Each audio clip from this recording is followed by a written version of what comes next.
Hello students, मैं हूं विशाल देवर्सी और आप देख रहे हैं मेरा YouTube channel T with the learning. देखिए, लास्ट क्लास में हम लोगों ने सारा मैथमेटिकल जो टूल्स यूज़ होंगे मैकेनिक्स के अंदर या आगे भी फिजिक्स के अंदर, वो सारा डिस्कशन कर लिया था हम लोगों ने लास्ट जो चैप्टर था उसमें वेक्टर क्वांटिटी क्या होता है, वेक्टर्स के बारे में डिस्कस किया था, उसके प्रीवियस के क्वेश्चंस भी किए थे। उसके अलावा हम लोगों ने इंटीग्रल कैलकुलस का बेसिक्स और डिफरेंशियल कैलकुलस का बेसिक्स भी डिस्कस कर लिया था। ठीक है, तो अब उसको यूज करेंगे तो और ज़्यादा समझ में आएगा आपको। ऐसे तो सिर्फ थ्योरी पढ़ने से नहीं बात बनेगा, आगे चल के उसको यूज़ भी करेंगे हम लोग। जैसे इस चैप्टर में भी काफ़ी यूज उसका रहेगा, इंटीग्रल कैलकुलस, डिफरेंशियल कैलकुलस का, तो और अधिक आपको क्लियर होता जाएगा कि कैसे इसको यूज करेंगे हम लोग। ठीक है, तो अब देखिए, फिजिक्स इस चैप्टर से शुरू होता है। अभी तक जो कर रहे थे वो बस बेसिक्स थे, यूनिट एंड डायमेंशंस और मैथमेटिकल टूल्स। ये कोई मैकेनिक्स का टॉपिक नहीं था, ये तो पूरे फिजिक्स के लिए था। यूनिट एंड डायमेंशंस तो सिर्फ मैकेनिक्स का टॉपिक नहीं बोलेंगे ना। अब जो है इस चैप्टर से काइनेमैटिक्स, जो चैप्टर आपका है चैप्टर नंबर 3, यहाँ से मैकेनिक्स समझो शुरू हो रहा है, स्टार्टिंग हो रहा है। ठीक है, it is the beginning of mechanics. अभी तक बेसिक्स था, बेसिक्स पढ़ लिया हम लोग। अब हम लोग जो सबसे इंटरेस्टिंग पार्ट है वो चालू कर रहे हैं, दैट इज मैकेनिक्स। अब मैकेनिक्स में दो डिविजन्स कर दिया है लोगों ने, काइनेमैटिक्स और डायनेमिक्स। क्यों किया है थोड़ा सा उसके बारे में डिस्कस करते हैं। Why, what is kinematics and what is dynamics. Kinematics क्या है और डायनेमिक्स क्या है। काइनेमैटिक्स को स्टैटिक्स भी बोल सकते हैं, स्टैटिक्स, डायनेमिक्स। तो काइनेमैटिक्स है क्या, व्हाट इज काइनेमैटिक्स, काइनेमैटिक्स में पढ़ते क्या है, और जो अगला चैप्टर डायनेमिक्स आएगा उसमें क्या पढ़ेंगे, और क्यों इस तरह का हम लोग क्लासिफिकेशन कर रहे हैं, वो भी थोड़ा समझने का ज़रूरत है। तो आज थोड़ा सा कुछ स्पेसिफिक चीज़ नहीं, थोड़ा सा बेसिक्स के पे बात करेंगे। व्हाट इज़ काइनेमैटिक्स, काइनेमैटिक्स क्यों पढ़ते हैं। ठीक है, पहले तो काइनेमैटिक्स समझने से पहले ये समझिए कि मैकेनिक्स क्यों पढ़ते हैं, वाई वी स्टडी मैकेनिक्स, और मैकेनिक्स में क्या पढ़ते हैं actually, what do we study in mechanics. तो कोई भी मैकेनिक्स ही नहीं बल्कि पूरे फिजिक्स में, फिजिक्स का जो भी आप ब्रांच पढ़ेंगे, basically what is physics all about. Physics क्या है, physics is all about study of natural systems. कोई आपसे पूछे कि what is physics, what will you say, what is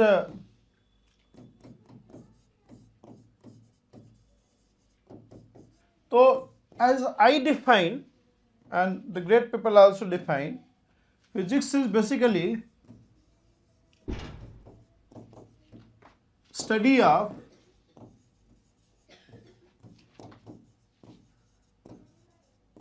natural systems. Natural system, ठीक है। तो फिजिक्स के अलग, अब देखो, depending on the systems we have different part of physics. ठीक है, जैसे क्लासिकल सिस्टम है। क्लासिकल सिस्टम क्या होता है, classical system is study of the system of particles having large inertia. ऐसे नेचुरल सिस्टम बड़े सारे क्लासीफाई कर देंगे ना आप। जैसे एक हो गया classical system, then you have quantum system,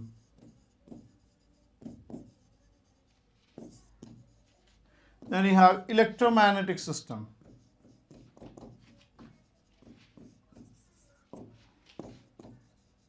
ठीक है, then you have wave mechanical system, इसको ऑप्टिकल सिस्टम आप बोलेंगे, then you have what, thermal system या thermodynamic system। तो बड़े सारे इस टाइप से सिस्टम्स हैं। या pneumatic system, you have hydraulic system। hydraulic system is, तो फिजिक्स के साथ साथ उसमें इंजीनियरिंग भी आ जाएगा। ठीक है, तो बड़े सारे सिस्टम्स हैं, बड़े सारे नेचुरल सिस्टम्स हैं। तो किसी भी सिस्टम को जब आप स्टडी करते हो, when you study any system, अच्छा, जो मैकेनिक्स हम लोग पढ़ रहे हैं, mechanics is all about study of classical system. Mechanics is all about study of classical system. तो मैकेनिक्स पे आएंगे, पहले थोड़ा सा अप्रोच डिस्कस करते हैं कि क्या पढ़ते हैं, कैसे पढ़ते हैं हम लोग। देखो, जब भी किसी सिस्टम को आप पढ़ोगे तो क्या पढ़ते हो एक्चुअली, किसी सिस्टम को पढ़ने का मतलब क्या है। You study its properties, you study its physical attributes, उसके प्रॉपर्टीज ही पढ़ोगे ना। जैसे किसी से मिलते हो and you want to know about that person, तो know about that person means क्या, उसके प्रॉपर्टीज, है ना। प्रॉपर्टीज पर्सन का क्या होगा, मतलब कुछ तो फिजिकल प्रॉपर्टीज हो गया कि भाई देखने से पता चल जा रहा है, ठीक है, हाइट हो गया, वेट हो गया, जेंडर हो गया, कॉम्प्लेक्सन हो गया, ये सब तो मतलब immediately come to know about it, ठीक है। देन अगर उससे और मित्रता करना है, then you have to know about its his intellectual capabilities, qualifications, then thought, emotions, ये सब चीज़ जानने का कोशिश करोगे। तो जब भी आप किसी सिस्टम को पढ़ते हो तो basically you study is physical properties, उसके प्रॉपर्टीज को स्टडी करोगे, इसके फिजिकल एट्रीब्यूट्स को स्टडी करोगे, ठीक है। अब अगर हम लोग फिजिकल प्रॉपर्टी की बात करें तो किसी भी सिस्टम में बड़े सारे फिजिकल प्रॉपर्टी है। जैसे मान लो हम अगर क्लासिकल सिस्टम की बात करें हम लोग, पहली बात क्लासिकल सिस्टम कैसे डिफाइन करोगे आप, how do you define classical system? Classical system is basically system of particles having large inertia. चलो क्लासिकल सिस्टम पे पहले बात करते हैं हम लोग, क्योंकि हम लोग को मैकेनिक्स ही पढ़ना है। If I talk about classical systems, classical system क्या है? It is a system of particles having large inertia. Inertia मतलब inertia is quantified by mass. Inertia is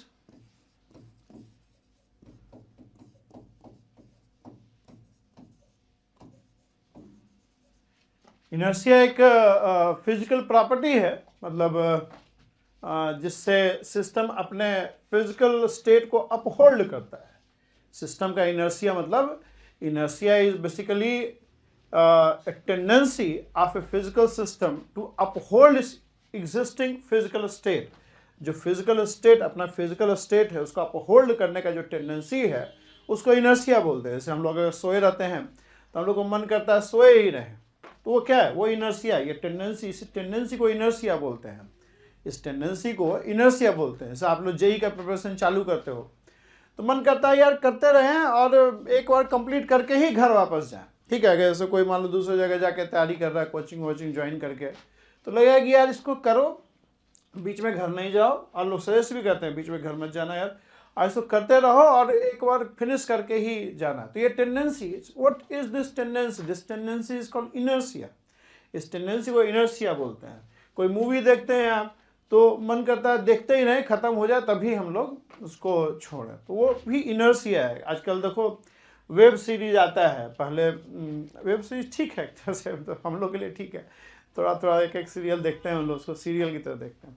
लेकिन जो चलो हम लोग तो बिजी है, लेकिन बच्चों को देखते हैं कि वो एक इकट्ठे ही सारा 7-8 एपिसोड देख लेते हैं। वो इनर्शिया है, वो टेंडेंसी है ना, जो अपना आपके फिजिकल स्टेट को अपहोल्ड करना है। जो आपका फिजिकल स्टेट है वो फिजिकल स्टेट स्लीपिंग का स्टेट हो सकता है, मूवी देखने का स्टेट हो सकता है, तैयारी का स्टेट हो सकता है, तो उसको अपहोल्ड करने का जो टेंडेंसी अंदर से होता है उसको इनर्शिया बोलते हैं। ऐसा इनर्शिया टेंडेंसी, इनर्शियल टेंडेंसी और नॉन लिविंग ऑब्जेक्ट्स में भी है। जैसे ये पेन मान लो ऐसे रख दिया हाथ पे, अब जब तक इसको बाहर से कोई फोर्स नहीं लगाएंगे, लिफ्ट नहीं करेंगे या इसको ऐसे स्लांटिंग गिरा नहीं देंगे, तब तक ये अपने जगह पे ही रहेगा। अगर कोई बॉडी आपने रख दिया, कोई मान लो मेज पे एक पेन रख दिया, तो वो पेन जहाँ रखें वहीं रहेगा। वो स्टेट ऑफ रेस्ट में है तो उसके अंदर एक टेंडेंसी है कि अपने आप को रेस्ट पे ही रखें। बात समझ आ रहा है आपको? जैसे कोई सरफेस है, एक बॉडी ऑफ 10 kg रख दिया आपने, तो अगर ये रेस्ट पे है तो इसके अंदर एक इनहेरेंट टेंडेंसी है कि वो अपने आप को रेस्ट में ही रखेगा। इस टेंडेंसी को इनर्शिया बोलते हैं। अगर ये 2 मीटर पर सेकेंड के स्पीड से मूव कर रहा है और ये मान लो सरफेस फ्रिक्शनलेस है, तो ये 2 मीटर पर सेकेंड से ही मूव करता रहेगा। वो स्टेट ऑफ मोशन में है तो इसके अंदर एक टेंडेंसी होगा कि वो अपने आप को स्टेट ऑफ मोशन में ही कंटिन्यू करेगा, ठीक है। इस टेंडेंसी को इनर्शिया बोलते हैं।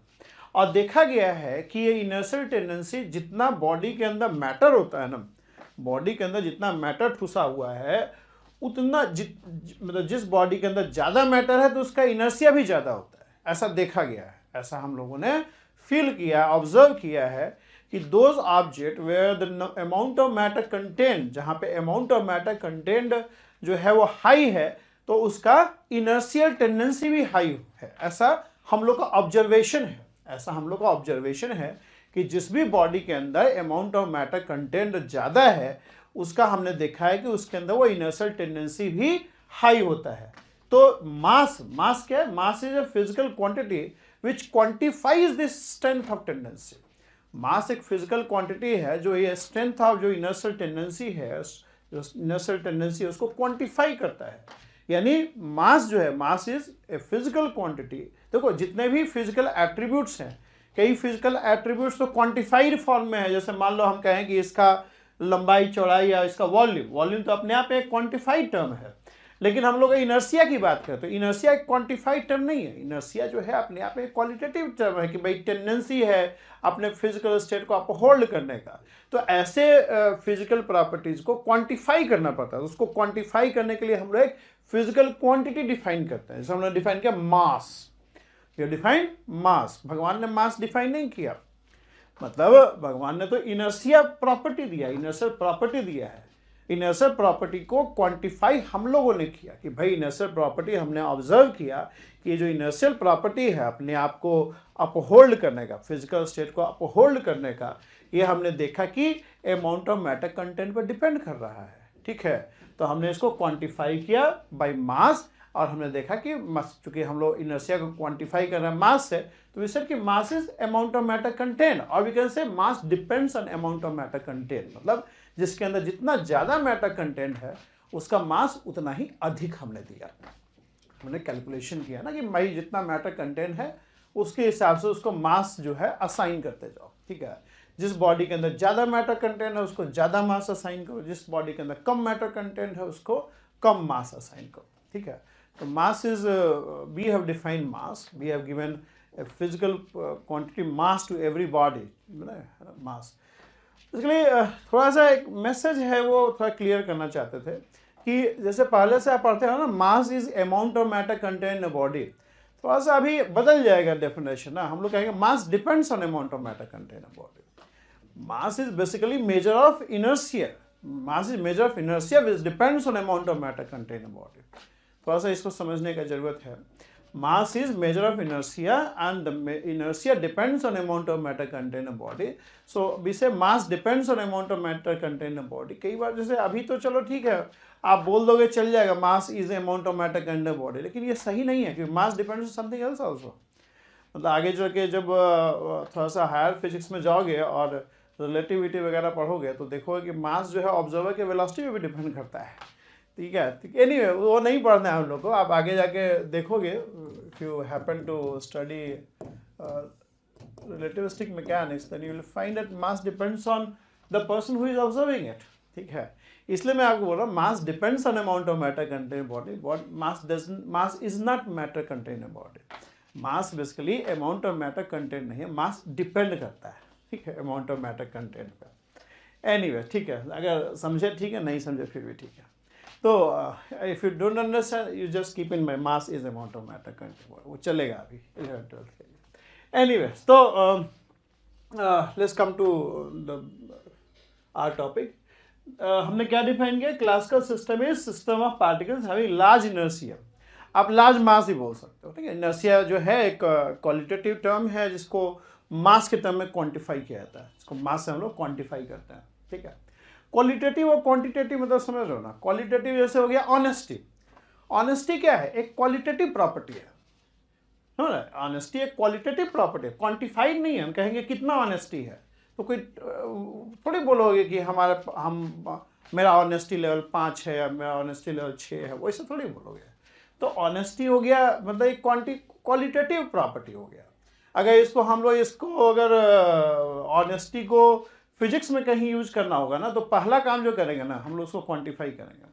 Because physics people don't confine themselves to qualitative aspect only. मतलब फिजिक्स के लोग जो है ना सिर्फ क्वालिटेटिव बात नहीं करते हैं, वो अगर किसी चीज़ को डिस्कस कर रहे हैं, किसी चीज़ को स्टडी करेंगे तो पहले तो क्वालिटेटिवली स्टडी कर लेंगे, फिर उसको क्वांटिफाई करेंगे। और क्वांटिफाई नहीं करेंगे, उसको कोरिलेट भी करेंगे। अच्छा ऑनेस्टी, अच्छा पहला काम वो फिजिक्स का बंदा करेगा, उसको क्वांटिफाई करेगा कि कुछ एक मैकेनिज्म निकालो कि भाई उसको हम क्वांटिफाई कर रहे हैं। मतलब कोई रेफरेंस लेगा, कोई पर्सन उठाएगा जैसे कि भाई वो 100% ऑनेस्ट है, तो उसके कंपैरिजन में तुमको सबको कैलिब्रेट करेगा, ठीक है, और कैलिब्रेट करके कैलिब्रेशन पे ही नहीं रुकेगा, वो ये भी स्टडी करेगा honesty depends on what factors, honesty किन फैक्टर्स पे डिपेंड करता है। फिर वो ना ऑनेस्टी का एक फार्मूला भी तुमको देगा कि honesty is equal to some constant into this this this this, ना। तो क्वालिटेटिव देखो, दो चीज प्रॉपर्टी दो तरह का होता है, क्वालिटेटिव होता है, कुछ क्वांटिफाइड होता है अपने आप में, जैसे वॉल्यूम हो गया, वॉल्यूम हमेशा क्वांटिफाइड है, वॉल्यूम क्वांटिफाइड है। अब आपका मास जो वजन हो गया, वेट, वेट क्वांटिफाइड है, ठीक है, लेकिन honesty is not quantified, truthfulness is not quantified, ठीक है। तो खैर ऑनेस्टी ट्रूथफुलनेस तो फिजिक्स में नहीं पढ़ते हैं हम लोग, क्योंकि फिजिक्स अभी हम लोग फिजिक्स जो है वो रियल लाइफ सिचुएशंस या रियल लाइफ में नहीं अप्लाई, मतलब रियल लाइफ के जो चीज़ें हैं उसमें नहीं अप्लाई कर रहे हैं, हम लोग नॉन लिविंग सिस्टम्स में ही अभी तक कन्फाइंड है, ठीक है। हालांकि क्वालिटेटिवली फिजिक्स को अप्लाई किया जा सकता है, बट अभी नॉन लिविंग सिस्टम्स में ही हम लोग स्टडी कर रहे हैं फिजिक्स। ओके, तो इसमें भी सिस्टम ऑफ पार्टिकल्स में भी देखोगे तो कुछ चीज़ें क्वांटिटेटिव है, कुछ क्वालिटेटिव प्रॉपर्टीज़ है। तो क्वालिटेटिव प्रॉपर्टीज़ को हम लोग क्वांटिफाई करते हैं in terms of physical quantity. जैसे यहाँ पे इनर्शिया मैंने बताया आपको, टेंडेंसी है, बॉडी के अंदर टेंडेंसी होता है अपने फिजिकल स्टेट को अपहोल्ड करने का या किसी भी चेंज को अपोज करने का। तो ये क्वालिटेटिव प्रॉपर्टी है जिसको मास के टर्म से क्वांटिफाई कर दिया गया। We have quantified them by mass जो है इस प्रॉपर्टी को क्वांटिफाई कर दिया। तो क्वांटिफिकेशन जरूरी होता है, ठीक है। तो हम बोल रहे हैं क्लासिकल सिस्टम्स क्या है, classical system basically system of particles with large inertia. अब आप दूसरा चीज आप पूछ सकते हो कि लार्ज का मतलब क्या है भाई। देखो, लार्ज भी अपने आप में ना कोई डिफाइंड चीज नहीं होता है। लार्ज मतलब लार्ज एक यूजलेस वर्ड है unless you define what is large, ठीक है। मतलब आपके लिए लार्ज जो है वो मेरे लिए हो सकता है लार्ज ना हो, ठीक है। लार्ज और स्मॉल ये सब जो चीज़ है ना वो मतलब एक तरह से बेकार का टर्म है अनलेस कि आप उसको डिफाइन ना करें। जैसे हम कहें कि लार्ज मास, अब लार्ज मास देखो हम लोग के सिस्टम में लार्ज मास क्या है, मतलब 100 kg लार्ज मास बोल सकते हो, 100 kg लार्ज मास है।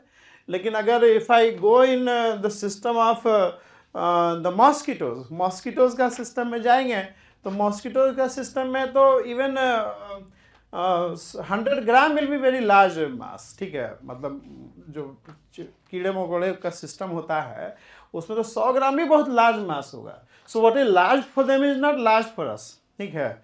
जो कीड़ों मकोड़ों का दुनिया में जो लार्ज है वो हम लोग के लिए लार्ज नहीं है। तो large has to be defined, भाई कितना लार्ज, मतलब समझो कुछ कट ऑफ होना चाहिए ना भाई, कि इस कट ऑफ के ऊपर है तो इसको लार्ज बोलेंगे। लार्ज अपने आप में डिफाइंड चीज़ नहीं है अनलेस कि आप उसको बताएं कि भाई हाँ ये कट ऑफ है 50 kg, इसके ऊपर लार्ज है और इसके नीचे स्मॉल है, तभी तो बात होगा। ये तो बड़ा कंफ्यूजिंग रहेगा कि लार्ज इनर्शिया किसको हम लार्ज बोलें किसको लार्ज नहीं बोलें। तो यहाँ पे भी इसको भी देखो डेफिनेशन है। देखो, लार्ज इनर्शिया का मतलब होता है इनर्शिया उतना लार्ज है कि मतलब लार्ज इनर्शिया तब बोलेंगे जैसे देखो जैसे पेन है, पेन का इनर्शिया लार्ज है। लार्ज का मतलब होता है inertia should be so large that if you see it, अगर उसको ऑब्जर्व कर रहे हैं, मतलब इनर्शिया उतना लार्ज होना चाहिए कि अगर उसको आप ऑब्जर्व कर रहे हैं। ऑब्जर्व कैसे करते हैं, लाइट ऑन करते हैं, लाइट फॉल करता है, रिफ्लेक्ट होकर आँख में आता है, ये पूरा एक प्रोसेस है। ऑब्जर्वेशन अपने आप में एक प्रोसेस है। तो inertia should be so large that when I observe them, when I observe it इस physical property should not change.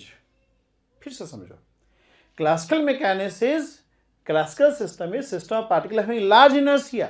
The inertia should be so large that if I observe it, अगर हम उसको observe कर रहे हैं, observation अपने आप में एक प्रोसेस है। ऑब्जर्वेशन अपने आप में प्रोसेस है। यूजुअली ऑब्जर्वेशन जो हम लोग करते हैं, we use our eyes, right, most often we use our eyes. ऐसा ऑब्जर्वेशन के और भी तरीके हैं, सुन के भी ऑब्जर्व होता है, सूंघ के भी ऑब्जर्व होता है, टेस्ट करके भी ऑब्जर्व होता है, टच करके भी ऑब्जर्व होता है। ऑब्जर्वेशन के लिए भगवान ने हम लोग को 5 सेंसरी ऑर्गन दिया है। आँख हो गया, नाक हो गया, मुंह हो गया, जीभ हो गया, जीभ हो गया, कान हो गया, सेंस ऑफ टच हो गया। तो ये सब 5 सेंसरी ऑर्गन है, आउट ऑफ विच यूजुअली हम लोग आँख को ज़्यादा यूज़ करते हैं, ठीक है। रेस्ट और मोशन वगैरह देखने के लिए आँख को ज़्यादा यूज़ करते हैं। तो लार्ज का मतलब है inertia should be so large कि अगर आप उसको देखें तो वो अगर रेस्ट पे है तो रेस्ट पे ही रहे और मोशन में है तो मोशन में ही रहे, ठीक है। ये आपको आप कहेंगे ये तो होता ही है, नहीं ऐसा नहीं होता है। ऐसा अगर एटॉमिक सिस्टम में आप चले जाएंगे and if you observe it, आप लाइट जैसी फॉल करेगा इलेक्ट्रॉन या प्रोटॉन पे, वो अपनी जगह से हिल जाएगा, ठीक है, वो अपनी जगह से हट जाएगा, उसका पोजीशन चेंज कर जाएगा, उसका वेलोसिटी चेंज कर जाएगा। तो उस केस में हम लोग उसको हम लोग क्लासिकल सिस्टम नहीं बोलते हैं, क्योंकि वहां पे process of observation change is physical property. तो यहाँ इनर्शिया इतना लार्ज होना चाहिए कि जो प्रोसेस ऑफ ऑब्जर्वेशन है वो उस ऑब्जेक्ट के किसी भी फिजिकल प्रॉपर्टी को चेंज नहीं करे, then we call it large. उसको हम लोग लार्ज बोलते हैं। जैसे ये पेन है, ये लार्ज है, इस पर लाइट फॉल कर रहा है, और अगर ये रेस्ट पे है तो रेस्ट पे ही है।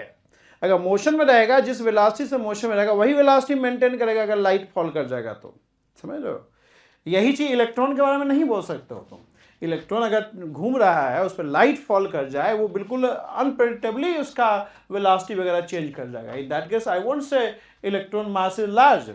उस केस में हम मास ऑफ इलेक्ट्रॉन को लार्ज नहीं बोलेंगे, उसको हम क्लासिकल सिस्टम में नहीं इंक्लूड करेंगे।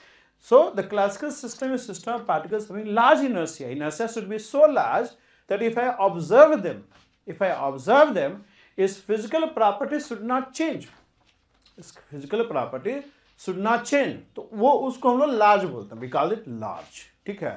तो classical system is basically system of particles having large inertia. तो यूजुअली डेली लाइफ में जितने भी आप ऑब्जेक्ट देखते हो ये यूजुअली लार्ज है। जैसे बुक हो गया, पेन हो गया, ये व्हाइट बोर्ड हो गया, ये रूम हो गया, हम हो गए, ये सब हम लोग लार्ज इनर्शिया के लोग हैं, क्योंकि हम लोग पे अगर लाइट वगैरह फॉल करेगा ना तो हम लोग का पोजीशन है वेलोसिटी नहीं चेंज करेगा।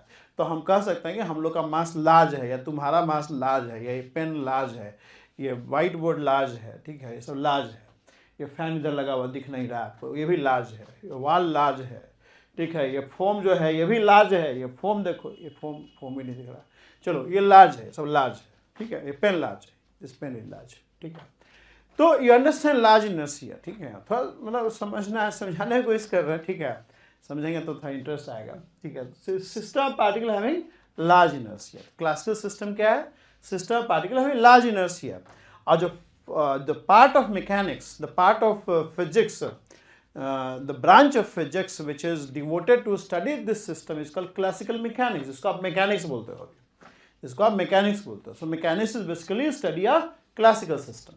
इसको actually mechanics ठीक है, अभी चलेगा mechanics बोलो, लेकिन actually it should be called classical mechanics, क्योंकि जो atomic system है और molecular system है उसको स्टडी के लिए क्वांटम मैकेनिक्स होता है। मैकेनिक्स में दो है ना भाई, क्वांटम मैकेनिक्स, क्लासिकल मैकेनिक्स। तो बेसिकली जो मैकेनिक्स आप पढ़ रहे हो वो बेसिकली क्लासिकल मैकेनिक्स है, वो बेसिकली क्लासिकल मैकेनिक्स है, ठीक है। क्योंकि उधर एटॉमिक सिस्टम वगैरह पढ़ते हो उसको मॉडर्न फिजिक्स आप बोलते हो, उसको क्वांटम मैकेनिक्स बोला जाता है। तो क्वांटम मैकेनिक्स को नहीं बोल रहे हो तो ये मैकेनिक्स ही बोल दिया सिर्फ, है ना। तो कोई कन्फ्यूजन नहीं है, because you call the quantum mechanics modern physics, ठीक है। So you call the classical mechanics simply mechanics, चलेगा, ठीक है। तो मैकेनिक्स जो आप पढ़ने जा रहे हैं वो basically this study of this classical system, this study of this classical system. अच्छा, अब हम लोग आए कि जब हम लोग पढ़ते हैं क्लासिकल सिस्टम को, क्या पढ़ते हैं, मतलब जो classical, when you are studying classical system, what do you study actually, what do you study actually. Classical system का एग्जाम्पल्स क्या हो सकते हैं? एग्जाम्पल्स क्या of classical system can be system of this pen, be as a system. Solar system is nice example of classical system. Solar system is nice example of a classical system. अच्छा example है classical system का, ठीक है। So when you study this classical system, what do you study actually? आप क्या पढ़ते हो? When you study classical system, क्या पढ़ते हैं आप? You study its different physical attributes. आप इसके अलग अलग physical attributes को study करते हो, आप इसके अलग अलग फिजिकल एट्रीब्यूट्स को स्टडी करते हो। जैसे कोई आदमी से आप मिलते हो तो क्या पढ़ते हो भाई? किसी आदमी का अगर फिजिकल एट्रीब्यूट्स का बात करें तो what can be the physical attributes? It can be height, weight, complexion, gender, thought, emotion, IQ and so on. मतलब अंग्रेजी का बंदा लो तो बहुत कुछ लिखेगा, है ना। हम लोग फिजिक्स के लोग हैं तो ज़्यादा हम लोग का मतलब ग्रामर वर्ड मीनिंग उतना नहीं है, तो अंग्रेजी लिटरेचर का बंदा बुला लीजिए तो और भी पता नहीं क्या क्या लिखेगा, क्वालिफिकेशन और एटीट्यूड, बिहेवियर, है ना, वो भी लिखेगा, बिहेवियर को भी लिखेगा, बिहेवियर, है ना, क्वालिफिकेशन, एटीट्यूड, बड़ा कुछ लिख देगा। मतलब वर्ड का कमी नहीं है, मतलब 100 तक पहुंचा देगा अंग्रेजी का लोग। और हम लोग साइंस के लोग हैं तो हम लोग उतना वर्ड स्टॉक नहीं है, तो ये सब मेन वर्ड स्टॉक है, लेकिन हम लोग इंटेलिजेंट हैं, we are intelligent people. Why? क्योंकि देखो अंग्रेजी का लोग को बोलो कि एक आदमी में कितने फिजिकल एट्रीब्यूट्स हो, तो वो लिखता ही जाएगा, लिखता ही जाएगा, लिखता ही जाएगा। और हम लोग इंटेलिजेंट हैं, और आपको बताएं क्यों हम लोग इंटेलिजेंट हैं। देखिए, तो ये किसी आदमी से मिलेंगे तो आप ये सब चीज़ें आप उसका जानने की कोशिश करेंगे। ये सब फिजिकल प्रॉपर्टीज़ है, फिजिकल प्रॉपर्टी है ह्यूमन बीइंग का। अगर हम क्लासिकल सिस्टम का फिजिकल प्रॉपर्टी का बात करें तो इसका क्या हो जाएगा? फिजिकल प्रॉपर्टी, पोजीशन, जो पार्टिकल्स हैं उनके पोजीशन, ठीक है, वेलोसिटी, है ना, angular momentum, sorry angular momentum is L, angular, चलो अभी तो बच्चा लोग हो तुम लोग, तो लीनियर मोमेंटम लिख देते हैं, लीनियर मोमेंटम। अभी एंगुलर मोमेंटम आगे पढ़ोगे, अभी पढ़े नहीं हो तुम लोग, ठीक है, पढ़ोगे अभी angular momentum, then potential energy, kinetic energy, बड़े सारे फिजिकल प्रॉपर्टीज हैं। जैसे ह्यूमन बीइंग का इतने सारे फिजिकल प्रॉपर्टी हो गए ना, इसमें भी बड़े सारे फिजिकल प्रॉपर्टीज हैं, बड़े सारे physical properties. So when you study a system, you study these physical properties. All the physical properties are quantified in terms of what we call physical quantity. Physical properties जो है इसको quantify कर दिया in terms of these physical quantities. तो जब आप किसी system को पढ़ते हो तो आप उसके physical properties को पढ़ते हो, और वो physical property जो है अलग अलग physical quantity के terms से defined है। जैसे अगर potential energy का बात करें, then potential energy defines what? Potential energy characterize configuration. अब कन्फिगरेशन एक क्वालिटेटिव टर्म है। कन्फिगरेशन क्या होता है? Configuration is how the particles are arranged in a system. System में पार्टिकल्स किस तरह से अरेंज्ड है उसको हम लोग पोटेंशियल एनर्जी बोलते हैं। उसको क्वांटिफाई करने वाला टर्म को call potential energy. Potential energy basically quantifies और characterizes the configuration of the system. System of मान लो 10 पार्टिकल है, तो 10 पार्टिकल किस तरीके से अरेंज्ड है, क्या उनका अरेंजमेंट है, उस अरेंजमेंट को क्वांटिफाई करने वाला फिजिकल क्वांटिटी पोटेंशियल एनर्जी है। ठीक है, तो जब आप किसी सिस्टम को पढ़ते हैं तो you study various physical attributes, various physical attributes. When you study a person you study various physical attributes. ठीक, वेरियस फिजिकल एट्रीब्यूट्स। अब एक चीज समझो, ये जो अलग अलग फिजिकल क्वांटिटी है वो ऐसा नहीं कि सब इंडिपेंडेंट है। मतलब अलग अलग जो फिजिकल क्वांटिटी हमने लिखा, जैसे लिखा है यहाँ पे position, velocity, linear momentum, angular momentum, potential, kinetic, ऐसा नहीं है कि सब बिल्कुल अलग अलग। इसमें अगर आप कुछ एक दो जान जाओगे ना तो बाकी निकाल लोगे। मतलब ये जो 1 2 3 4 5 6 फिजिकल क्वांटिटी जो हमने लिखा, अब ये 6 फिजिकल क्वांटिटी इंडिपेंडेंट नहीं है, they are not independent. If you know out of these physical quantity, if you know position velocity of each particle, अगर सिस्टम के अंदर 10 पार्टिकल है और 10 पार्टिकल का पोजीशन और वेलोसिटी जान जाते हो और मास आपको पता है एक एक पार्टिकल का, तो आप बाकी तो निकाल ही लोगे ना। बाकी का तो फार्मूला है। जैसे अगर लीनियर मोमेंटम की बात करें तो लीनियर मोमेंटम भी know, linear momentum m into v। So if you know velocity and is mass, mass तो एक फैक्ट्स हो गया ना। मास यूजुअली हम लोग कांस्टेंट मास सिस्टम की बात करें तो मास तो एक फैक्ट हो गया। फिजिकल क्वांटिटी यूजुअली हम लोग वो चीज़ ले रहे हैं जो टाइम के साथ वेरी करे, समझे, with the passage of time वो वेरी करता है, तो उसको हम लोग फिजिकल क्वांटिटी के टर्म्स में लिखते हैं हम लोग। ठीक है, मास तो यूजुअली अगर वेरिएबल मास सिस्टम नहीं डील कर रहा है, mass usually remains constant, usually not always, usually mass एक फैक्ट है। तो अगर 10 पार्टिकल का सिस्टम है और 10 पार्टिकल का मास आपको पता है और 10 पार्टिकल का पोजीशन वेलोसिटी पता है, तो आप बाकी निकाल लोगे, बाकी निकाल लोगे। तो हम लोग क्या करते हैं जब किसी सिस्टम को पढ़ते हैं तो out of all the physical quantity, out of all the physical quantity we try to single out the basic one. जब किसी सिस्टम को पढ़ते हैं तो पहले तो सिस्टम के सारे फिजिकल एट्रीब्यूट्स को लिख लेते हैं और फिर देखते हैं कि इनमें से बेसिक वन कौन सा है। बेसिक मतलब जिसको जानने से बाकी हम लोग को पता लग जाएगा। मतलब इंडिपेंडेंट कौन सा है, कौन कौन से इंडिपेंडेंट है। मतलब इंडिपेंडेंट करने का मतलब है कि जिसको जो अगर पता लग जाए तो बाकी के कैलकुलेट हो जाए, ठीक है। तो यहाँ यहीं पे हम लोग इंटेलिजेंट है, यहीं पे हम लोग जो है ना फिजिक्स के लोग इंटेलिजेंट है, क्योंकि हम लोग हमेशा ही चीज़ों को ना शॉर्टन कर देते हैं। तो out of various physical quantity we try to figure out कि इंडिपेंडेंट कौन से हैं, कौन कौन से फिजिकल क्वांटिटी इसमें इंडिपेंडेंट है। जैसे अगर यहाँ देखें तो हम कह सकते हैं कि ये वाले इंडिपेंडेंट हैं। अब बिहेवियर इज नॉट इंडिपेंडेंट, किसी आदमी का बिहेवियर जो है ना वो इंडिपेंडेंट नहीं है। Behaviour depends on your gender, thought, emotions, IQ. भाई जो अच्छा आईक्यू का है, इंटेलेक्चुअल है और अच्छा थॉट का है, उससे एक अच्छा बिहेवियर एक्सपेक्ट किया जाता है। So behaviour is not independent physical attributes, ठीक है। Attitude is also not independent, attitude also depends on your gender, thought, emotions, IQ, somewhat complexion, may be, may not be, ठीक है। तो बड़े सारे और भी हैं, वो सब जो है इन पर डिपेंड करता है। तो हम लोग क्या करते हैं, जैसे फिजिकल एट्रीब्यूट्स तो बहुत सारे, तब लिटरेचर वाले को बुलाएंगे तो और लिख देगा, 150 और लिख देगा, बट हम लोग उसमें नहीं फंसते। हम लोग सारे फिजिकल एट्रीब्यूट्स में से इंडिपेंडेंट वाला सेलेक्ट कर लेते हैं। जैसे अगर यहाँ देखें मैकेनिक्स में, तो out of all this physical quantity जो पोजीशन वेलोसिटी है ना वो इंडिपेंडेंट है। मतलब इंडिपेंडेंट मतलब बेसिक्स है, बेसिक है। बेसिक का मतलब हो गया कि अगर ये पता लग जाएगा ना तो बाकी भी पता लग जाएगा, बाकी भी आप जान जाएंगे।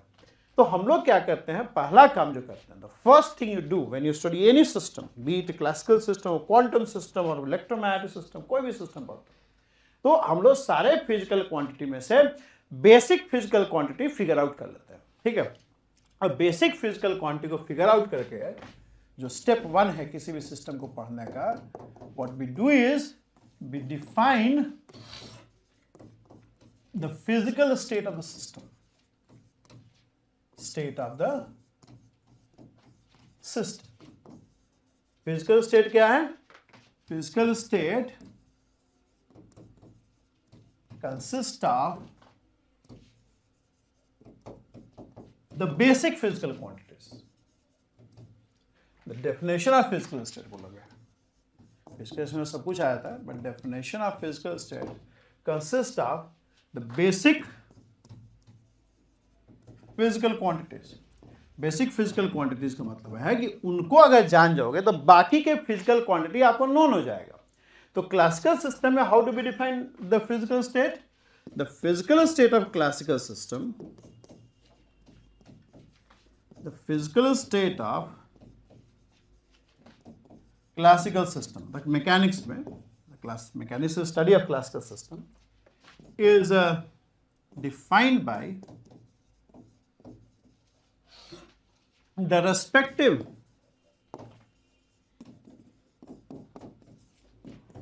position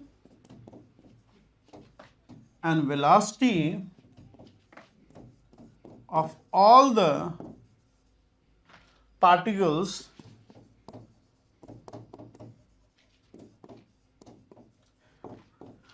forming the system। हम लोग क्लासिकल सिस्टम में, क्लासिकल मैकेनिक्स में, मैकेनिक्स में हम लोग फिजिकल स्टेट को कैसे डिफाइन करते हैं? By respective position and velocities of all the particles forming a system.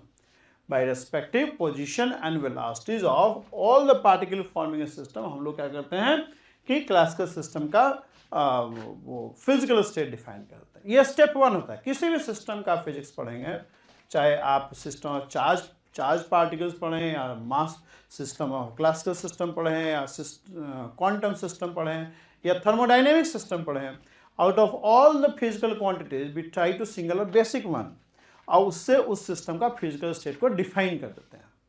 तो अब हमारा जो टास्क है ना थोड़ा छोटा हो गया। पहले क्या था, हम लोग पूरा सिस्टम को स्टडी करने के लिए सारे फिजिकल क्वांटिटी के पीछे भाग रहे थे। अब हम लोग सिर्फ इन दोनों के पीछे भागेंगे। किसके पीछे? Position velocity.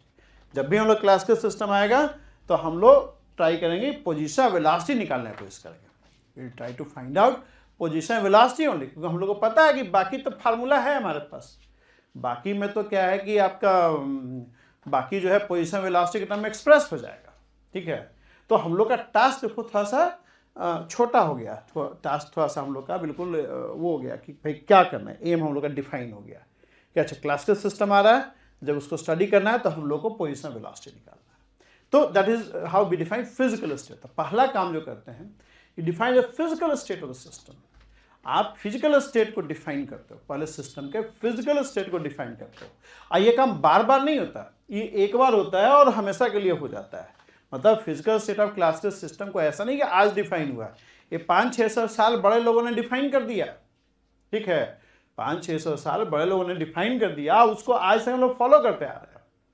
तो ये वंस फॉर ऑल होता है, एक बार किया जाता है, और ये ऐसा नहीं कि हमेशा बार बार उसको डिफाइन करेंगे। जब तक काम चल रहा है, जब तक कोई दिक्कत नहीं आ रहा है, तब तक हम लोग उसको फॉलो करते रहते हैं।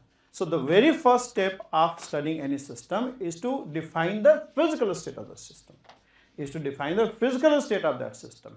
A classical system, चूंकि हम लोग अभी classical system पढ़ने जा रहे हैं, then the physical state of a classical system is defined by respective position and velocity of all the particles forming a system. This is the step number 1. तो ये once for all कर दिया गया है, बड़े लोगों ने डिफाइन कर दिया है क्लासिकल सिस्टम का फिजिकल स्टेट। अभी तक हम लोगों को कोई दिक्कत नहीं आया है, तो हम लोग उसको फॉलो करते आ रहे हैं। दिक्कत आएगा तो फिर से रीडिफाइन करने की कोशिश करेंगे, तो अभी तक तो कोई दिक्कत नहीं है। So we have been following this definition of physical state. When you study any system, you basically concentrate on physical state of system.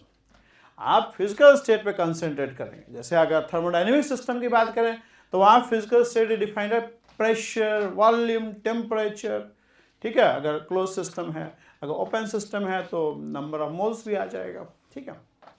तो वो सब हर सिस्टम का फिजिकल स्टेट का एक डेफिनेशन है। कोई भी सिस्टम पढ़ेंगे तो पहला काम जो करेंगे, पहले फिजिकल स्टेट को डिफाइन करेंगे। पहले डिसाइड करेंगे हमको पढ़ना क्या है, पहले तो डिसाइड करेंगे कि हमको पढ़ना क्या है, ठीक है। तो पहले तो ये हो गया कि भाई आप क्या पढ़ने जा रहे हैं, व्हाट यू मतलब इंस्टेड ऑफ कि सारा चीज़ इधर उधर भागते चले, उसका डिफाइन कर दिया कि हमको फिजिकल स्टेट इस तरह डिफाइन, तो आपको यही निकालना है। When you study any system, you just try to concentrate on physical state of system. तो पहला काम फिजिकल स्टेट को डिफाइन कर दिया, ठीक है। जैसे बड़े बुजुर्ग लोग देखो, आदमी का ही फिजिकल स्टेट डिफाइन करके रखते हैं। जैसे यहाँ पे हमने इस आदमी का फिजिकल स्टेट को डिफाइन कर दिया, ठीक है। ये 5, 6, 7 फिजिकल क्वांटिटी है, इससे पूरा आदमी डिस्क्राइब हो सकता है, और उसके बाकी के जो फिजिकल एट्रीब्यूट्स है वो इसके टर्म्स में डिफाइन हो सकता है, ठीक है। तो you define the physical state, you define the physical state of the system. अच्छा, अब बोलेंगे स्टेप 2 क्या है, बता दो फिर। स्टेप 2 क्या है? स्टेप 2 है you determine the physical state of the system at t equal to 0। देखो फिजिकल स्टेट पहला काम तो यही करोगे ना जी, पहले डिफाइन कर दिया, अब उसको डिटरमाइन करो t equal to 0। अभी प्रेजेंट स्टेट क्या है, इनिशियल फिजिकल स्टेट क्या है, क्योंकि इनिशियल फिजिकल स्टेट जब जानोगे तभी आप आगे का ही फिजिकल स्टेट के बारे में बात कर सकते हो। जैसे आप किसी बड़े बुजुर्ग से मिलोगे तो तरह तरह का क्वेश्चन आपसे पूछता है, तरह तरह का सवाल करेगा, बहुत तरह का, मतलब क्या करते हो, लीजर टाइम में क्या करते हो, कौन सी क्लास में पढ़ते हो, कौन सा सब्जेक्ट अच्छा लगता है, क्या मार्क्स आता है, बहुत तरह का सवाल पूछेगा। बुजुर्ग लोग देखिए, जो रिटायर्ड लोग हैं, टाइम अच्छा है उनके पास, और कोई मिलता नहीं है, तो अगर कोई मिल गया तो उसको पूरा खखोर लेते हैं, ठीक है। बहुत तरह का सवाल पूछेंगे, वो सवाल पूछ के क्या करने की कोशिश कर रहा है, वो आपका बेसिकली इनिशियल फिजिकल स्टेट, आज के दिन में तुम क्या हो, वो जानने की कोशिश करता है। जैसे इंटरव्यू भी हम लोग लेते हैं किसी इंजीनियर का, या लोग आते हैं अलग अलग प्रोफाइल के लिए, तो हम लोग तरह तरह का क्वेश्चन पूछते हैं। हम लोग क्या जानने की कोशिश कर रहे हैं, हम लोग उसका प्रेजेंट फिजिकल स्टेट जानने की कोशिश करते हैं, हम लोग उसका प्रेजेंट फिजिकल स्टेट को जानने का कोशिश करते हैं। जो बुजुर्ग आदमी आपसे तरह तरह का सवाल पूछ रहा है, जो फंस जाते हैं, क्या ना, पार्टी वार्टी में पकड़ा जाते हैं, वो बैठा लेगा और उसको ना भी नहीं कर सकते हैं, ठीक है। तो वो फिर आउट ऑफ रेस्पेक्ट, तो आप तरह तरह का सवाल कर रहा है, वो सवाल पूछ के क्या करने की कोशिश कर रहा है, वो आपके करंट फिजिकल स्टेट, प्रेजेंटली आप क्या हो, प्रेजेंटली आप कहाँ स्टैंड करते हो, वो जानने का कोशिश करता है। तो very first thing you do is कि भाई करेंटली ये सिस्टम कहाँ है, वेयर द सिस्टम इज। अगर हम सोलर सिस्टम को पढ़ने की कोशिश करेंगे तो मेरा पहला काम क्या होगा, जिस समय हम पढ़ना चालू किए उसमें कहाँ पे अर्थ है, कहाँ मार्स है, कहाँ सन है, कहाँ जुपिटर है, कहाँ सैटर्न, यही जानने की कोशिश करेंगे ना। और क्या उसका करंट वेलोसिटी है, अभी टी इक्वल 0 पे क्या उसका वेलोसिटी है, यही सब जानने की कोशिश करेंगे। तो very first thing you do is you try to determine the physical state at t equal to 0. You determine the physical state at t equal to 0, and determining the physical state at t equal to 0 is called statics. इसको kinematics बोलते हैं। Kinematics you deal with this physical state. Kinematics में आप इन्हीं physical state के साथ deal करते हैं। Try to define position, velocity and acceleration is related to velocity only, rate of change of velocity. तो आप काइनेमैटिक्स बेसिकली यही काम कर रहे हो। काइनेमैटिक्स में you try to determine the current physical state, you try to determine the physical state of the system. You try to determine the physical state of system. So kinematics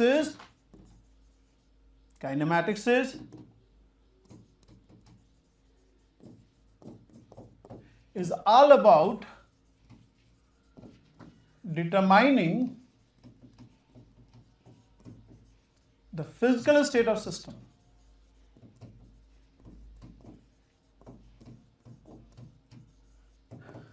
ठीक है, और एक बार फिजिकल स्टेट डिफाइन हो गया, determine हो गया, define तो कर ही दिया हम लोग वंस फॉर ऑल। एक बार फिजिकल स्टेट डिटरमाइन हो गया, जैसे एक बार ये बुजुर्ग आदमी आपसे क्वेश्चन पूछ के ना उसके दिमाग में जो आपके फिजिकल स्टेट के या किसी भी बंदा का जो फिजिकल स्टेट का डेफिनेशन है वो सारा जो इवेल्युएट कर लेता है। आपसे बुजुर्ग आदमी सवाल पूछ के वो जो उसके दिमाग में बसा हुआ है फिजिकल स्टेट का डेफिनेशन, उसको टी इक्वल 0 पे डिफाइन करता है कि अच्छा ये बंदा आज दिन यहाँ है, ठीक है। तो आपका काइनेमैटिक्स जान जाता, आपका काइनेमैटिक्स को स्टडी कर रहे हैं, he is trying to study your kinematics. आपका करंट फिजिकल स्टेट क्या है, where you stand right now, ठीक है। उसके बाद once you determine the current physical state, then what? Then comes the third step, that is dynamics. वो बुजुर्ग आदमी आपको छोड़ेगा नहीं, काइनेमैटिक्स डिटरमाइन कर लिया, करंटली आप कहाँ स्टैंड कर रहे हो वो आपका डिटरमाइन कर लिया, लेकिन फिर भी आपको वो छोड़ेगा नहीं। फिर क्वेश्चन पूछेगा, लेकिन अब जो क्वेश्चन पूछेगा ना वो क्वेश्चन थोड़े अलग प्रकार के होंगे।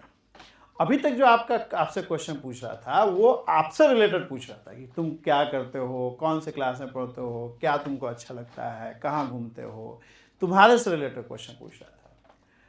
अब जो उसका क्वेश्चन का नेचर है ना वो बदल जाएगा। अब वो तुम्हारे से रिलेटेड नहीं बल्कि तुम्हारे इन्वायरमेंट के बारे में पूछना चालू करेगा। भाई तुम्हारे माता पिता क्या करते हैं, कौन से स्कूल में जाते हो, तुम्हारे टीचर कौन हैं, कौन सी किताबें पढ़ते हो, किस तरह की मूवीज़ देखते हो, ठीक है। मतलब वो अब आपके या कहाँ रहते हो, सोसाइटी क्या है, कौन से कॉलोनी में रहते हो, कौन से शहर में रहते हो, ठीक है। मतलब एक्चुअली क्या है कि उसका क्वेश्चन अब नेचर क्वेश्चन अलग हो गया। वो क्या कर रहा है, वो आपके इन्वायरमेंट के बारे में क्वेश्चन पूछ रहा है। अब वो आपके बारे में नहीं बल्कि आपके इन्वायरमेंट के बारे में क्वेश्चन पूछ रहा है। Do you know what he is trying to do? आपको पता है वो क्या करना है कोशिश कर रहा है? वो बेसिकली आपका फ्री बॉडी डायग्राम बना रहा है। फ्री बॉडी डायग्राम क्या होता है? फ्री बॉडी डायग्राम बेसिकली आप पे जितने फोर्सेस लग रहे हैं, आप पे जितने इन्फ्लुएंसेस एग्जर्ट हो रहे हैं उसे ड्रा करने की कोशिश कर रहा है। You as a person is subjected to what kind of influences, आप पे किस तरह का इन्फ्लुएंस एग्जर्ट हो रहा है वो जानने की कोशिश कर रहा है। मैकेनिक्स में हम लोग यही काम करते हैं। एक बार हम लोग को करंट फिजिकल स्टेट पता चल जाता है, फिर उस बॉडी का हम लोग फ्री बॉडी डायग्राम ड्रॉ करते हैं। न्यूटोनियन अप्रोच यही है। Newtonian approach is all about free body diagram approach, ठीक है। और भी अप्रोचेज हैं जो कि अभी हम डिस्कस नहीं करेंगे आपसे, ठीक है। न्यूटोनियन अप्रोच एक अप्रोच है जो आप पढ़ते हैं 10+2 में, ठीक है। तो न्यूटोनियन अप्रोच यही करता है। पहले तो आपने काइनेमैटिक्स पढ़ लिया आप उस सिस्टम का। काइनेमैटिक्स के बाद आप उस सिस्टम पे, उस बॉडी पे, उस आदमी पे कौन कौन सा फोर्स लग रहा है, कौन कौन सा इन्फ्लुएंस एग्जर्ट हो रहा है उसको स्टडी करते हैं। और एक बार इस चीज़ का स्टडी हो जाएगा, एक बार बंदा क्वेश्चन पूछते पूछते आपका सारा इन्वायरमेंट के बारे में जान गया, सारा इन्वायरमेंट के बारे में जान गया कि कैसा कौन सा स्कूल में पढ़ रहा है, माता पिता क्या करते हैं, दोस्त लोग कैसे हैं, सब पकड़ जान गया, उसके बाद वो चुप हो जाएगा, फिर सोचेगा, और सोच के फिर 2 मिनट बाद क्या करेगा, वो प्रेडिक्शंस करेगा। कि अच्छा ये बंदा आज से 10 साल बाद एक बहुत बड़ा साइंटिस्ट बनेगा। तो ये क्या है? ये डायनेमिक्स है। This is called dynamics. Dynamics is basically study of a system. Dynamics is basically a study of how the physical state of system is going to change with time. Dynamics क्या है? The third step है ना? The third step है step 3. Step 3 is dynamics. Dynamics is study of how the physical state of the system, how the physical state of the system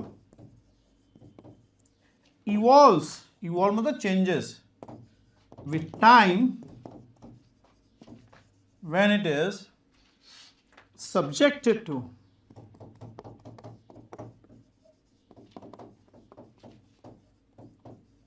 external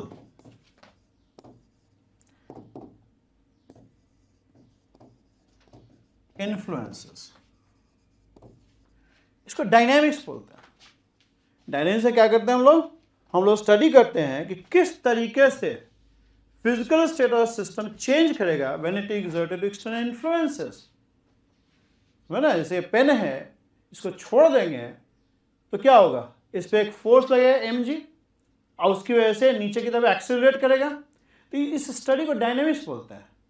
भाई आप इस पे mg लगा, ये एक्सेलरेट किया g एक्सेलरेशन से, g एक्सेलरेशन एक्सेलरेट करेगा तो we will be able to know the physical state at time t। देखो, पहला हो गया कि फिजिकल स्टेट डिफाइन किया, फिर हो गया डिटरमाइन किया, अब फिर हुआ कि एज अ फंक्शन टाइम किस तरीके से चेंज करेगा। जैसे अगर हम सोलर सिस्टम का बात करें तो सोलर सिस्टम में पहले तो हमने फिजिकल से डिफाइन कर दिया कि respective position of and velocity of all the planets and stars forming the solar system. Then what we do? Then we do kinematics. एक करंट फिजिकल स्टेट क्या है, कहाँ पे सारे प्लैनेट्स और सन जो है किस जगह पे है और क्या उसका वेलोसिटी है। फिर क्या करेंगे? हम सभी का फ्री बॉडी डायग्राम ड्रॉ करेंगे, फ्री बॉडी डायग्राम ड्रॉ करेंगे और फिर उस पर डायनेमिक्स का इक्वेशन लगाएंगे, जो कि यहाँ पे न्यूटन सेकेंड लॉ होता है। अलग अलग सिस्टम में अलग अलग होता है, ठीक है, अलग अलग सिस्टम में अलग अलग डायनेमिक्स का इक्वेशन होता है, ठीक है। हम लोग फ्री बॉडी डायग्राम ड्रॉ करेंगे, फ्री बॉडी डायग्राम ड्रॉ करके डायनेमिकल इक्वेशन लगाएंगे और डायनेमिक्स का इक्वेशन लगा के विल ट्राई टू प्रेडिक्ट कि where will be earth at time T. भाई आज से 6 महीने बाद या 4 दिन बाद अर्थ कहाँ होगा, क्या उसका पोजीशन होगा, क्या उसका वेलोसिटी होगा, ये हम लोग डिटरमाइन करेंगे कि फिजिकल से किस तरीके से बदल रहा है। जैसे कई बार नहीं पेपर में आता है कि भाई एक मेटियोर आ रहा है बहुत तेजी से अर्थ की तरफ, तो क्या करता है लोग? पहले उसका करंट फिजिकल से डिटरमाइन करता है, वो मेटियोर कहाँ पे है, क्या उसका वेलोसिटी है, फिर डिटरमाइन करता है उसमें फोर्सेस क्या लग रहे हैं और उसका वो पता लगाता है अच्छा आज से 10 दिन बाद ये अर्थ को हिट कर जाएगा, अर्थ के एटमोसफेयर को हिट कर जाएगा, अर्थ से फ्लाई बाई कर जाएगा, अर्थ के एटमोसफेयर से ऐसे करके स्कैटर कर जाएगा। तो ये सब क्या है? सब डायनेमिक्स है। Dynamics is all about predicting future, ठीक है, future state of system. Dynamics is all about knowing the future state of system. वो बंदा भी आपसे इतना सा सवाल पूछा तो पहले क्या किया? पहले आपका करंट फिजिकल स्टेट समझ गया कि करंटली तुम क्या हो, तुम क्या चीज हो, पहले समझ गया। फिर आपके इन्वायरमेंट को एनालाइज किया फिर वो आपके इन्वायरमेंट को एनालाइज किया कि किस तरह का इसको एजुकेशन मिल रहा है, किस तरह के इसके माँ बाप हैं, क्या गाइडेंस है, किस तरह के फ्रेंड सर्किल में है, किस तरह के स्कूल्स में है, और उसके हिसाब से वो आपके फ्यूचर स्टेट को प्रेडिक्ट किया। भाई आज से 10 साल बाद जब तुम ग्रेजुएशन कर लोगे, मास्टर्स कर लोगे, तो तुम एक बहुत बड़े साइंटिस्ट बनोगे। या आपको बोलेगा कि अच्छा ये बंदा जो है आज से 10-15 साल बाद जब अपना प्रोफेशनल कैरियर में जाएगा, ये बहुत ही करप्ट बंदा बनेगा। अभी से ही इसका ये हाल है और इसका इन्वायरमेंट भी वैसा ही है जो उसको और करप्ट बनने की दिशा में लेके जा रहा है, ठीक है। या कहेगा कि अच्छा ये तो बहुत बड़ा पॉलिटिशियन बनेगा, अभी ही बहुत बकबक कर रहा है और बहुत बोलता है, और इसका आसपास के लोग भी सब पॉलिटिशियन लोग ही है, तो ये बहुत बड़ा पॉलिटिशियन ही बनेगा। तो ऐसे प्रेडिक्शंस करेगा वो, इस तरह का प्रेडिक्शंस करेगा, ठीक है। तो ये डायनेमिक्स होता है, इसको डायनेमिक्स बोलते हैं, इसको हम लोग डायनेमिक्स बोलते हैं। Dynamics is all about time evolution of the physical state of the system. Dynamics is study of time evolution. Time evolution का मतलब है कि फिजिकल स्टेट किस तरीके से with respect to time change करेगा, इवॉल्व करेगा. ठीक है, so it's all about time evolution of the physical state of system. और physical state system evolve basically तभी करेगा जब उस पर बाहर से एक्सटर्नल इन्फ्लुएंस एग्जर्ट होगा. अगर एक्सटर्नल इन्फ्लुएंस नहीं एग्जर्ट होगा तो सिस्टम अपने इनर्शिया की वजह से वही फिजिकल स्टेट में कंटिन्यू कर जाएगा. समझ रहे आप? अगर उस पर एक्सटर्नल इन्फ्लुएंस नहीं एग्जर्ट होगा तो चूंकि सिस्टम के अंदर हमेशा ही इनर्शिया मौजूद होता है तो इनर्शिया उसके फिजिकल स्टेट को चेंज नहीं होने देगा. वो सिस्टम जिस स्टेट में है उसी स्टेट में एग्जिस्ट करता रहेगा, उसी स्टेट में वो पड़ा रहेगा. ठीक है, तो बाहर से एक्सटर्नल इन्फ्लुएंस एग्जर्ट करने की वजह से उसके अंदर फिजिकल स्टेट में चेंज आता है. ठीक है, अब चेंज कितना आएगा ऑफ कोर्स वो इनर्शिया पे डिपेंड करेगा. इनर्शिया कम रहेगा तो चेंज फास्टर होगा, इनर्शिया ज़्यादा होगा तो चेंज थोड़ा स्लोअर होगा. आप देखो कोई कोचिंग या कोई स्कूल या बढ़िया स्कूल गार्जियन क्यों कहता है कि हमको अच्छा स्कूल में बच्चों को पढ़ाना है? क्योंकि उसको है कि भाई इस पर एक्सटर्नल इन्फ्लुएंस एग्जर्ट हो और इसका टाइम इवोल्यूशन बेहतर हो. ठीक है, टाइम इवोल्यूशन बेहतर हो. अगर बच्चों को जंगल में छोड़ दोगे, कोई पढ़ाई लिखाई नहीं करेगा तो जानवर ही बना रहेगा, है ना, उसमें कोई इंटेलेक्चुअल ग्रोथ थोड़ी होगा. ठीक है, तो टाइम इवोल्यूशन इनर्शिया है ना, अपने आप नहीं बदलता है. कोई भी सिस्टम अपना फिजिकल स्टेट अपने आप नहीं चेंज करेगा, वो नहीं करेगा. वो तो इनर्शिया उसको हमेशा ही उसको सेम फिजिकल स्टेट में रहने का टेंडेंसी रहेगा उसके अंदर. ठीक है, तो उससे बाहर से एक्सटर्नल फोर्स एग्जर्ट करेंगे, इन्फ्लुएंस एग्जर्ट करेंगे, तभी उसका फिजिकल स्टेट बदलेगा. यही न्यूटन सेकेंड लॉ है. बेसिकली यही न्यूटन सेकेंड लॉ है. When you exert external influence, the physical state of system changes, and that rate of change depends on strength of physical influence and inversely depends on the amount of inertia in it. जो rate of physical state का जो change है किस rate से बदलेगा वो directly depend करता है कि जो इन्फ्लुएंस एग्जर्ट हो कितना स्ट्रांग एग्जर्ट हो रहा है, और इनवर्सली डिपेंड करेगा कि उसके अंदर इनर्शिया कितना है. ये पढ़ेंगे हम लोग आगे. ठीक है, अभी नहीं पढ़ना है.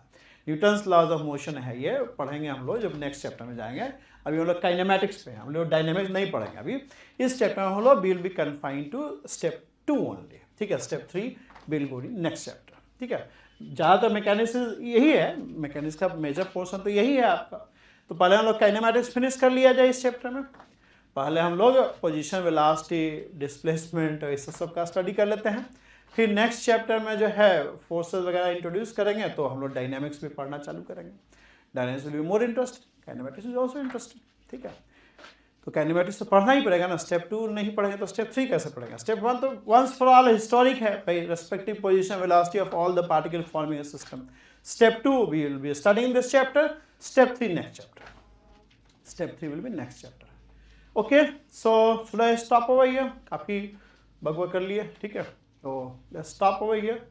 एंड जो भी लोग जेई, नीट या सीबीएसई बोर्ड में हैं या फिजिक्स पढ़ना चाहते हैं वो सारे लोग इस चैनल को सब्सक्राइब कर सकते हैं. चैनल इज़ न्यू, तो if are liking the videos आप भी सब्सक्राइब करें, अपने फ्रेंड्स को भी सब्सक्राइब करवाइए उनको. ठीक है, तो पढ़िए. अच्छा, फिजिक्स अच्छा होगा ये मेरी गारंटी है. ठीक है, you will be doing well in physics. आगे मैथ्स ही पढ़ेंगे. Okay, thank you very much and have a good day.